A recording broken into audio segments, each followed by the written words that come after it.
There's a TV cable running through your walls right now that nobody's using, and I'm about to show you how to turn it into your own personal TV station. This is channel 7 in my house, and it's playing my shows all day, every day. In a world of on-demand streaming, most houses still have coax cable running to every room, completely unused.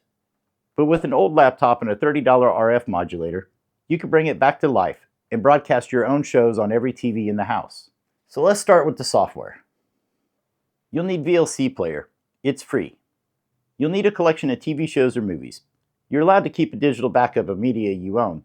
I usually buy DVDs at a place like 2nd & Charles and rip them to my hard drive.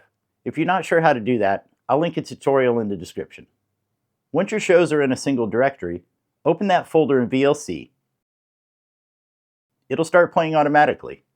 Turn on loop and shuffle, and now we're ready for the hardware. You're going to need an RF modulator that takes HDMI from your laptop and converts it to RF. I chose this one, link in the description, because it gives you a wider selection of channels to broadcast on.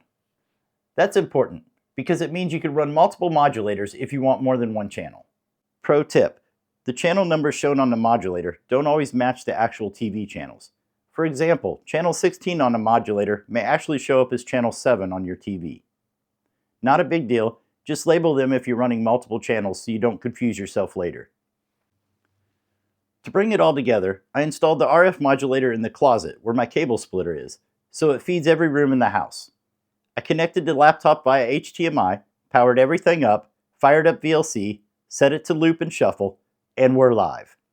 You may also want to set your laptop so it stays on when the lid is closed. And just like that, I have my own TV channel broadcasting my shows 24/7. Make sure to like the video and subscribe so you don't miss others. And check out my website at brokensignal.tv. Thanks for watching.